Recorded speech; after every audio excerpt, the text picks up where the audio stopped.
Ani ber jechuun waa'een koo baay'ee natti ulfaate jechuun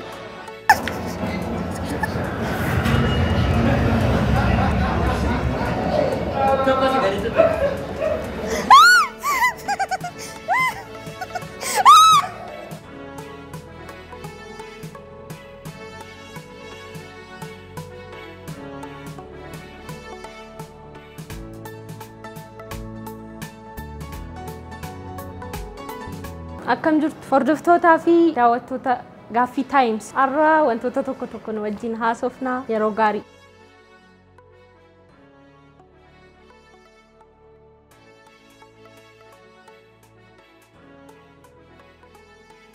Ani Tikki Caalaan jedhama.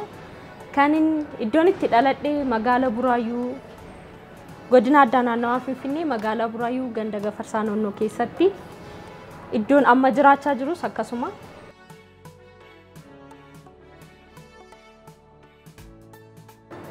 Amma yeroo ammaa kana an hojiilee tokko hojjechuutti jira. Gama aartiilee hojii kabiraallee ni yaala irra caalaatti garuu aartiin fedhii kootis aartiin keessa kootis aartiittiin guddadhees aartii ibsuun danda'u fuuldurattis arras kan inni hojjechaa jiru aartiidha caalaatti jechuudha.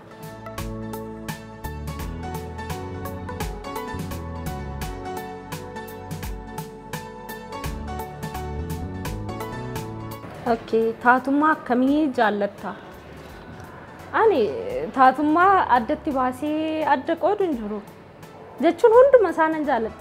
Keessumaa yeroo baay'ee immoo maraatuu ta'ee hojjechuu inaaftuu goomattuu maal waan aarii waan akkasii hedduun jaalladha. Maraatummaa yeroo maraadhe yeroo itti nadheessan jira. Keessa kooti taatee hundisaa jechuudha addan baasuun hundumtuu natti tola.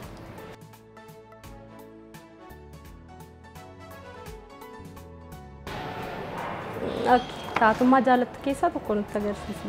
Ani ber jechuun waa'een koo baay'ee natti ulfaate jechuun al tokko waa'een jireenya koo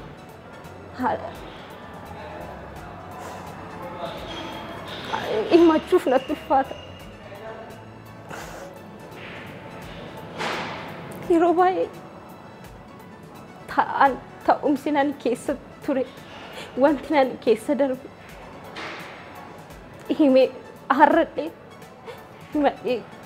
himuun natti ulfaata jechi natti hanqata. Garuu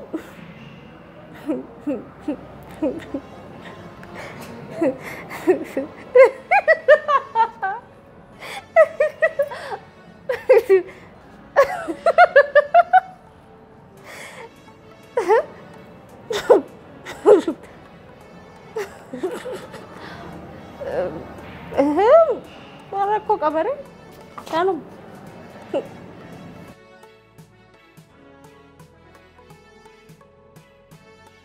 Gaaffii afraffaa surrii uffachuu fi gurdii uffachuu keessaa isa kam jaallatta? Dhugaa dubbachuudhaaf surrii uffachuu nan jaalladha. Kofoo jedhama miti kofoo uffachuu nan jaalladha. Garuu aadaa miti nan beeka. Namoota hedduutu uffata. Haaluma keessa jirudha ta'uu danda'a. Kondiishinii ammaa ta'uu danda'a. Ani surrii uffachuun jaalladha. Taatota fiilmii afaan Oromoo keessaa kan wajjin hojjechuu barbaaddu kamiidha?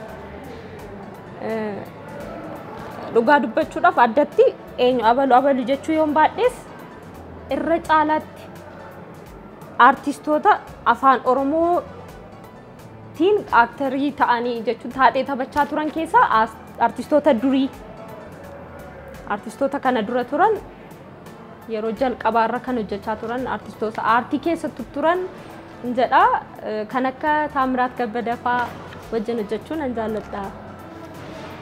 Diraamaa hanga ammaatti hojjette keessaa kan taatee isaa yookiin jaaladheera jettu tokko nu affeerii tole hedduudha garuu hunduma isaan nan jaaladha natti tola sanyoo otoo na affeerii immoo osoo sin affeeree natti tola.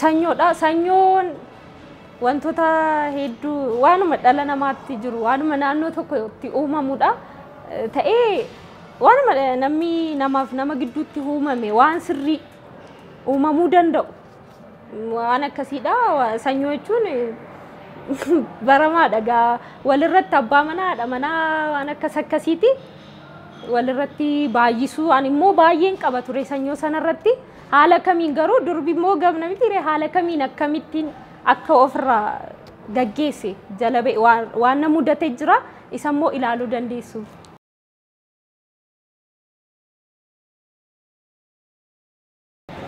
Taatummaa nama gaddisiisu yookiin imimmaan nama buusisu tokko imimmaan buusii agarsiisi. Tole.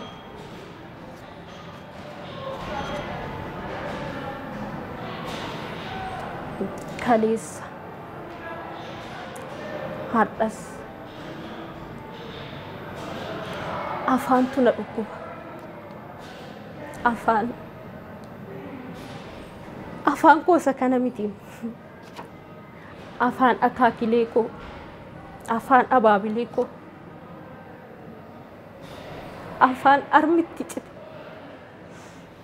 afaan arkitti cite afaan koo kana miti kan na dhukkubu akkamittiin arrasiin nu ga'e wareegama meeqaan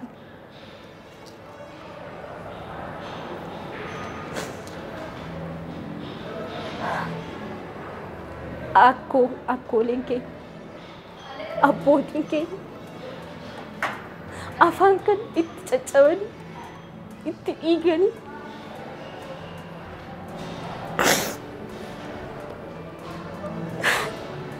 akan warra caccabsine miti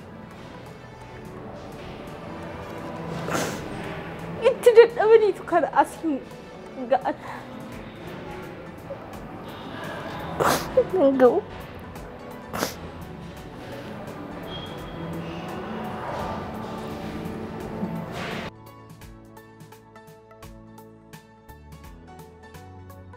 mudannoon koo yeroo daddaraaroo ture baay'ee ijoollee xixiqqoo ture nuti yeroo daddaraaroo dorgomnu hiriyoonni koos jiru ciree nyaachuuf mana ciree deemneyyuu kana dura seennee hin beeknu ciree ajajachuuf gaafa seennu nyaata nu hin beekne nutti waaman achi ba'uuf sodaannee kanuma ta'e tokko keessaatti paastaa kuduraaf muduraadhaan maal nuun jedhanii achi isa nuu fidanii finnaan akkatti nyaatamu wallaalee raafuun kun naannoo marsee jira gidduu keessa paastaan jira achi akkamitti akka nu dhimnaan nyaachuun haala isaa namni nutti kolfaa innee sodaanneet cal jennee bira teenye achi namni biraa nyaata ajajatee jiraayyuu isuma jechuudha ajajatanii gaafa isaan yeroo nyaatan ilaallee fal'aannis jira ture daabboonis bira jira waan isaan hojjetan san daabboo yoo ciran daabboo akkasitti ennee laallanneet kan isaanii sana laalleet ofiis nyaachuu jalqabe gaafa nyaannu garuu raafuudha ani raafuu kan akkasitti mana